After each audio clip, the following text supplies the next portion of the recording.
Allí es tu gracia lo que cuenta, tu perdón lo que sustenta para estar de pie. Y no podría dar la cara si no fuera porque estoy revestido de la gracia. En esta oportunidad estamos nuevamente con usted para aprovechar este tiempo del estudio bíblico de la palabra y poder entonces tener firmes las bases de nuestra fe y por supuesto la motivación necesaria para poder servir al Señor. Entonces esas son cosas importantes que podemos considerar en esta oportunidad. Le vamos a estar en algunos versículos del libro de Efesios. Tocamos el capítulo 1, parte del 3 y parte del 4 para sustentar lo que tenemos para hoy. De modo que, como hemos venido tratando este tema, hemos dicho que la gracia de Dios corre a través de todas las páginas de la Biblia y que Dios de alguna manera ha abierto la puerta para que el hombre entienda su amor, entienda su gracia y los medios, el medio que Él ha puesto para obtener la salvación. Así que el Antiguo y Nuevo Testamento tienen la verdad, porque Dios entonces encerró todo, dice, bajo pecado para tener entonces para tener oportunidad tanto para gentiles como para judíos, por medio de la fe en su gracia manifestada a través de Jesucristo. Y hemos venido tratando que todo hombre debe comprender la gracia de Dios en el Nuevo Testamento según las cartas de la prisión. Se le llaman las cartas de la prisión porque son cartas que cuando estuvo encarcelado el apóstol las escribió ahí y las mandó a diferentes lugares, en este caso a los de Éfeso. Cartas escritas en la prisión, por eso le llamamos según las cartas de la prisión. Entonces, de esa manera debemos comprender que la gracia de Dios en el Nuevo Testamento, según las cartas de la prisión, que nos enseñan la gracia salvadora. Estas cartas, comenzando con Efesios, entonces nos enseñan la salvación, que es algo importante para la vida del hombre en todos los tiempos, y podemos decir mayormente hoy que hay tanta inseguridad, tanta violencia, tanto pecado, y que el mundo se ha puesto, ha invertido las cosas de Dios para hacer lo que el hombre quiere. Por eso decimos que todo hombre debe comprender la gracia de Dios según el Nuevo Testamento, en las cartas de la prisión, que nos enseña la gracia salvadora. Ahí el versículo 7, por ejemplo, de Efesios 1, dice: en quien tenemos redención por su sangre, el perdón de pecados, según las riquezas de su gracia. Ahí tenemos la gracia, que es fundamental para la elección, porque en el versículo 4 dice que según nos escogió en Él antes de la fundación del mundo para que fuésemos santos y sin mancha delante de Él. Entonces, la gracia salvadora es fundamental para la elección, que Dios hizo. Esa gracia es el fundamento de la predestinación, porque así lo dice también. Vea usted el 5. En amor, habiéndonos predestinado para adoptarnos hijos suyos. Hay varios aspectos que usted puede ver ahí. Está la elección, está la predestinación, que es antes el destino del hombre. Es decir, que Dios previó el destino del hombre. Eso es predestinación. Y entonces tenemos aquí lo fundamental de la predestinación, es la gracia de Dios que fue dada. Esa gracia es fundamental para la adopción, porque usted lee ahí y dice, para ser adoptados hijos suyos. Nos detenemos un poquito para pensar que un niño adoptado tiene todos los derechos de hijos legítimos de la pareja. Han adoptado muchos guatemaltecos y yo conocí a un niño que tenía como 7 u 8 años y estábamos nosotros en la casa con los misioneros y ellos estaban haciendo toda la limpieza de la casa, donde miraba una manchita, la hermana norteamericana iba y los dinteles de las puertas, todo, porque dice, ellos viven en su casa es nítida en todo sentido. Y ellos solo le dicen a su piloto, dice, del avión a dónde quieren ir, a qué país quieren ir. Y se van en su avión privado. Solo que aquí dicen, no puede, estábamos en Jalapa, no puede venir el avión porque la pista aquí es muy pequeña para el avión de ellos que es grande. Y vienen a traer a este niño, dijo, lo van a adoptar. Y ellos, imagínense que la herencia de Manuel, el niño, va a ser, ellos son dueños de líneas de aviones en Estados Unidos. Y va a tener todos los derechos que un hijo de pareja tiene. Esto nos da la idea de lo que dice de la adopción, que nosotros, aunque escogió a los israelitas con derechos que se les va a cumplir en el futuro, sin embargo, esos derechos son de nosotros. Por eso dice que somos linaje escogido, real sacerdocio, nación santa, pueblo adquirido por Dios. O sea, nos da una posición por la adopción que hay aquí, que está basada en la gracia, la predestinación y la elección. Y esta adopción nos da todos los derechos de gozar en la gloria de Dios. Qué bendición la que tenemos nosotros, porque como Dios es fiel a su palabra y Él la va a cumplir de esa manera, entonces la gracia es fundamental para la redención también. Ve ahí, leemos, dice que en quien tenemos redención. La vez pasada yo me referí a eso de la redención, y si usted estuvo conmigo recuerda que habían mercados de esclavos y la gente que necesitaba un esclavo iba a comprar, los veía todos y compraba uno, entrar al mercado, pagar el precio y sacarlo. Si él quería, se lo daba para su servicio, y si él quería, lo podía libertar.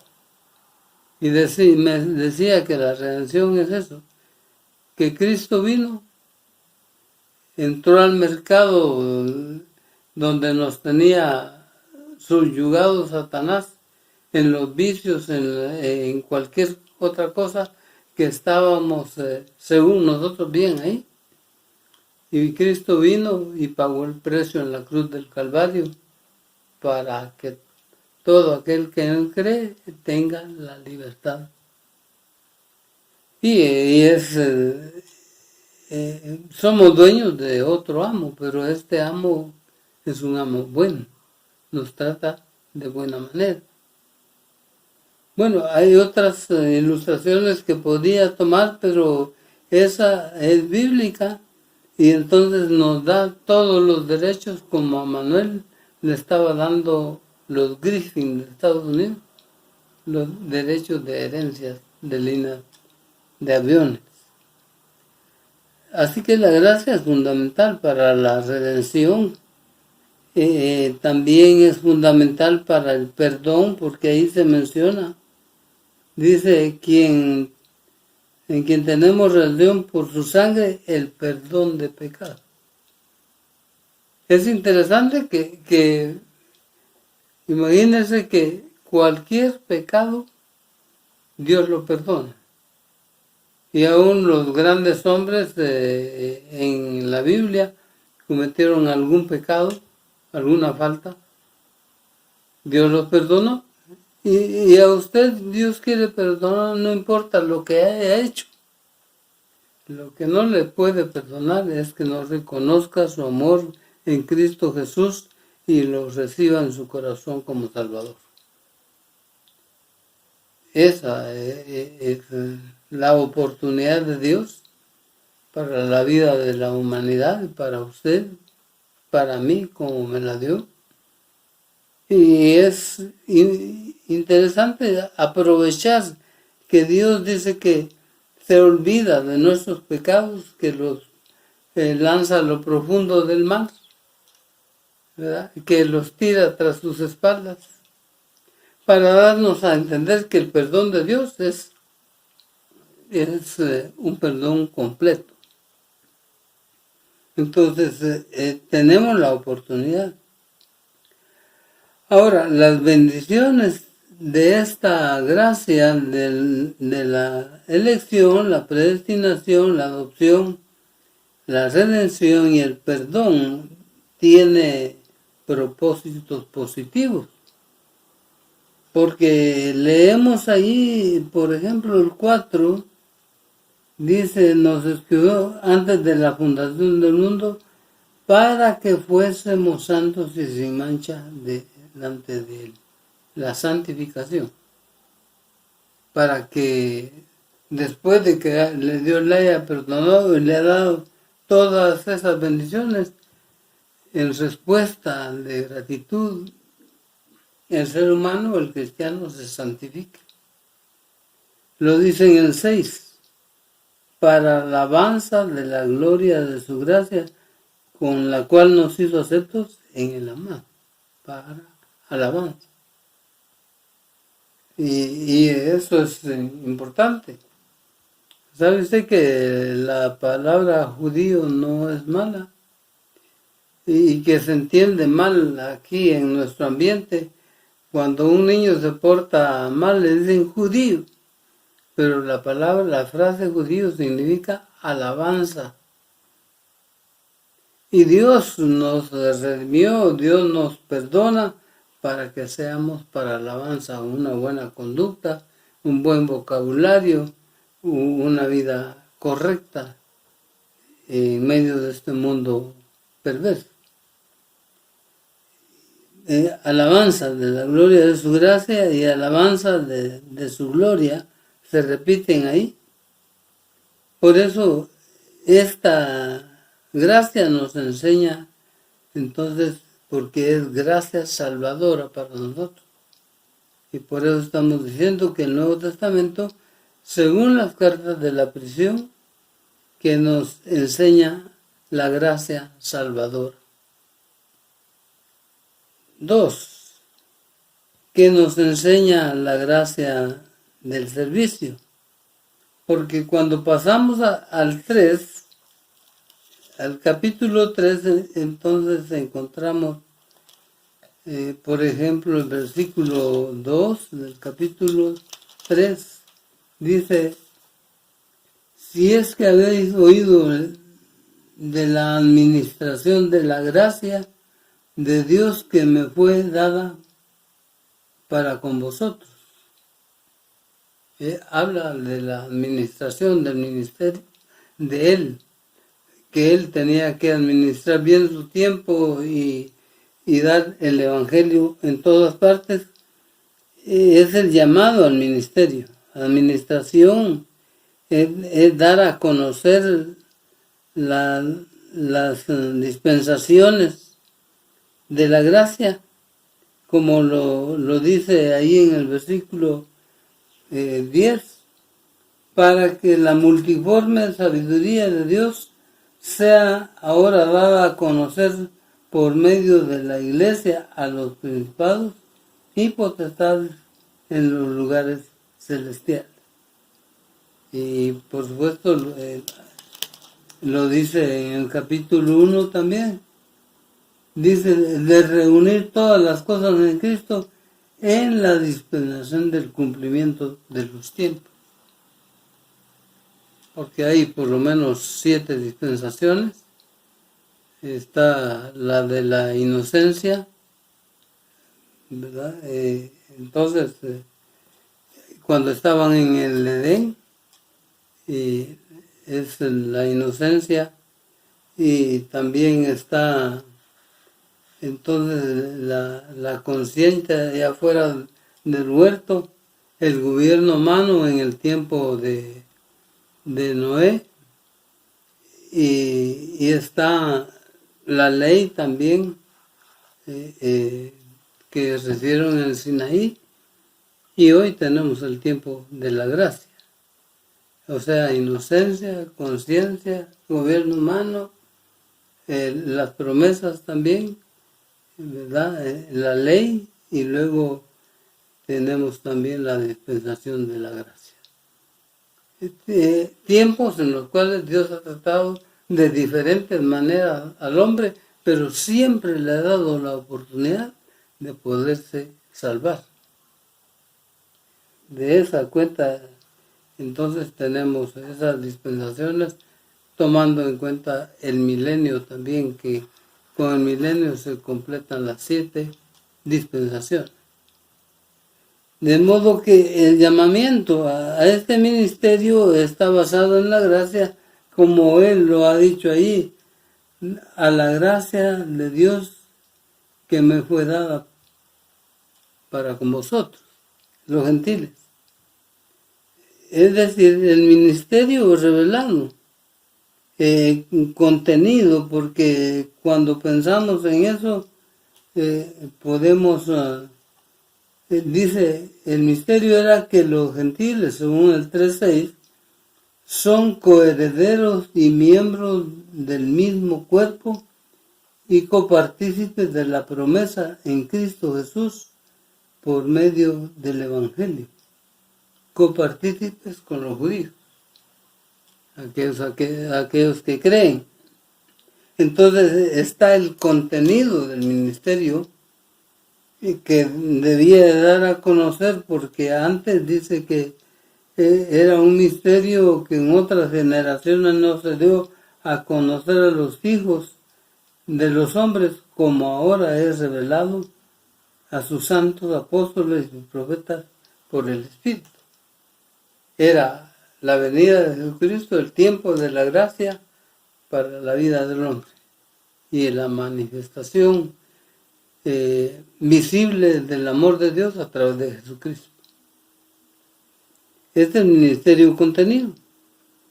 Dice que somos coherederos con los judíos, aunque a ellos venía la promesa, porque como leí en una oportunidad, son dueños del culto, de la ley, de los pactos y muchas cosas, y entonces, y de ahí vino Cristo. Pero aquí dice que somos coherederos con los judíos, ¿verdad? El co es junto a la par de alguien, entonces las promesas de los judíos las vamos a gozar nosotros. El cielo de ellos lo vamos a gozar nosotros. Y dice que en la membresía somos miembros del mismo cuerpo. Por eso dice 1 Corintios que todos nosotros fuimos bautizados en un solo cuerpo y a todos nos dio de beber de la misma agua. Ya sean bárbaros, judíos o escitas o cualquier raza de la tierra, entonces puede gozar de la coherencia o de ser coherederos de los judíos. Y son miembros del mismo cuerpo. Y la coparticipación de la promesa que se hizo allá a Abraham en el capítulo 12. Le dice, engrandeceré tu nombre, de ti saldrá una gran nación, y a los que te bendijeren, bendeciré, y a los que te maldijeren, maldeciré. En ti serán benditas todas las familias de la tierra. Todas las familias, judíos y gentiles. Dios es bueno. Ni habíamos nacido ni nuestros antepasados y ya había tomado en cuenta a usted que ha creído en Cristo y a usted que no ha creído en Cristo.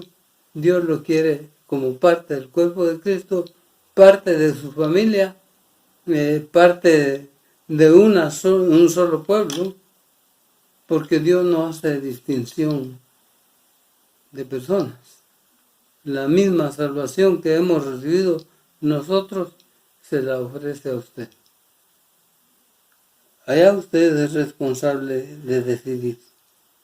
Pero ahí está la coparticipación de la promesa y el ministerio es indigno, por eso es de gracia, porque leemos 7 y 8, dice, del cual yo fui hecho ministro, dice, por el don de la gracia de Dios que me ha sido dada según la operación de su poder. A mí, que soy el menos que el más pequeño de todos los santos, me fue dada esta gracia de anunciar entre los gentiles el evangelio de las inescrutables riquezas en Cristo. Qué importante eso, que tenemos toda la oportunidad nosotros ahora de aprovecharnos del amor de Dios, de la gracia de Dios que la demostró en la cruz del Calvario. Como he dicho, Jesucristo murió por nosotros siendo santo, justo y bueno. Por nosotros que somos indignos, que somos pecadores y que tenemos la naturaleza pecadora. Por eso Dios quiere perdonar sus pecados. Es la indignidad que se considera el apóstol del ministerio que Dios le dio, y todos somos indignos delante de Dios porque Dios es santo. Dice que habita en luz inaccesible y que ninguno de los humanos, sus ojos pueden verlo porque mueren. A pesar de eso, entonces por eso tuvo que venir Jesucristo en carnes, 100% hombre, 100% Dios, para podernos entender y poder hacer el sacrificio para salvación. 3. Decimos que según el Nuevo Testamento, en las cartas de la prisión, que nos enseña la gracia salvadora. 2. Que nos enseña la gracia del servicio y que nos enseña la gracia del hablar. ¿Por qué decimos la gracia del hablar? Porque hay muchas personas que son mal habladas. Y la palabra aquí dice, ninguna palabra corrompida salga de vuestra boca, sino la que sea buena para la necesaria edificación, a fin de dar gracia a los oyentes. Eso, es decir, nos enseñan la gracia del hablar para que nosotros hablemos lo que conviene. Y que cuando no debemos hablar, no hablemos. Más bien que nuestro hablar sea tal que pueda promover la edificación. Porque no solo lo dice aquí, sino lo dice más adelante. Fíjese que dice ahí en Colosenses, yo recuerdo que menciona eso pensando en la gracia de hablar. Dice Colosenses 4:6, sea vuestra palabra siempre con gracia, sazonada, dice, sazonada con sal, para que sepáis cómo debéis responder a cada uno. Porque hay gente tan mal educada en su hablar que de 10 palabras dice unas 2 buenas y las demás malas palabras. ¿Verdad? Así es. Y cuando venimos a Cristo, Él nos enseña la gracia de hablar para edificación. Eso es lo que dice. Ninguna palabra corrompida salga de vuestra boca. Palabras obscenas, ¿verdad? Aunque nuestras culturas tienen diferente manera de hablar. Por ejemplo, en la región de nosotros, al menor de la familia se le llama cume. Y aquí en la región de Occidente se le llama chip. Pero no, eso no es problema. El problema es que algunas palabras de una región son ofensivas para otra región. Y hay que tener cuidado en ese sentido. Hablar como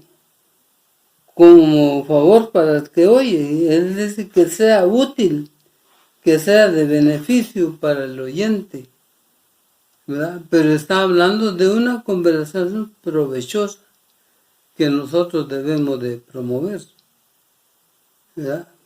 Que edifique, que sea útil, no inútil del hablar, porque dice que cuando leemos ahí donde estaba yo, entonces hay un versículo que tenemos ahí que dice cómo nos debemos de comportar y qué se nos debe prácticamente de quitar. Eso es lo que dice la palabra. Ahí en Efesios, creo que el capítulo 4, dice en el 31, quítense de vosotros toda amargura, enojo, ira, gritería, maledicencia y toda malicia. Mire, para dejar de hablar malas palabras, entonces dice, quítense de vosotros toda amargura, porque cuando hay una persona con una vida amarga, fácil ofende. Dice que en Hebreos hay una raíz de amargura, dice Hebreos. Dice que habla de una raíz venenosa, que al comer esa raíz se puede intoxicar o morir. Y hay personas que su manera de hablar es ofensiva, no se miden para hablar, pero está diciendo que el Nuevo Testamento en esta carta nos enseña entonces hablar, ¿verdad? La gracia de hablar. De modo que que sea útil a los oyentes y que se nos debe de quitar.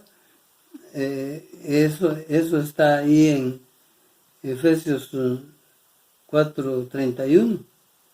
La amargura, el enojo, la ira, la gritería. Entonces, eso nos enseña la palabra de Dios, a cambiar de forma de ser, de forma de hablar y hablar con gracia. Eso es lo que nos decía Colosenses 4:6. Que nuestra palabra sea con gracia, sazonada con sal. Que tenga sabor la plática. Que tenga interés la plática. Que edifique la plática. Y que no sea truanerías, bromas con doble sentido o chistes rojos. Y todo eso nos va a dar una bendición de poder hablar de buena manera como conviene a aquellos que hemos sido perdonados, que hemos sido sacados de la esclavitud, que Dios nos predestinó para ser hijos y nos adoptó con todos los derechos. Bueno, entonces vemos el papel importante que la gracia juega para salvación en el privilegio de servir y en el hablar. Son las tres cosas. ¿Cuánta gente mal hablada ha sido cambiada y hoy son personas de bien, tal como la gente espera de un verdadero hijo de Dios? Entonces, es el reto que tenemos para aprender lo que Dios nos ha dado, para que podamos aprender en cuanto al servicio y podamos hablar de buena manera para que edifique a los oyentes. Dios le bendiga. Vamos a orar por usted. Usted que no ha tomado la decisión de venir a Cristo, esta es su oportunidad para que lo haga. Oremos. Padre, te damos gracias por este tiempo. Gracias porque tu palabra es bendita, es poderosa, es sencilla, según nos guía el Espíritu Santo para entenderla. Gracias por nuestros oyentes, tanto de la iglesia local como de otras iglesias y amigos que se conectan con nosotros. Te damos gracias y yo te ruego por cada uno de ellos que necesita protección, que necesita consuelo, que necesita fortaleza. Por favor, cubre nuestra patria con tu gracia. Y tú que eres el Dios de toda consolación, conforta los corazones de las personas que han fallecido, que es una gran cantidad. Y protege a cada uno de nosotros, Señor, que pueda cumplir con las restricciones que son para beneficio de nosotros. Bendito sea tu nombre. Oramos porque bendigas a Guatemala y bendigas a nuestros compatriotas que están en el extranjero y hermanos en Cristo también. Que la protección tuya sea con ellos y tu gracia sea abundante para su vida. Guárdalo.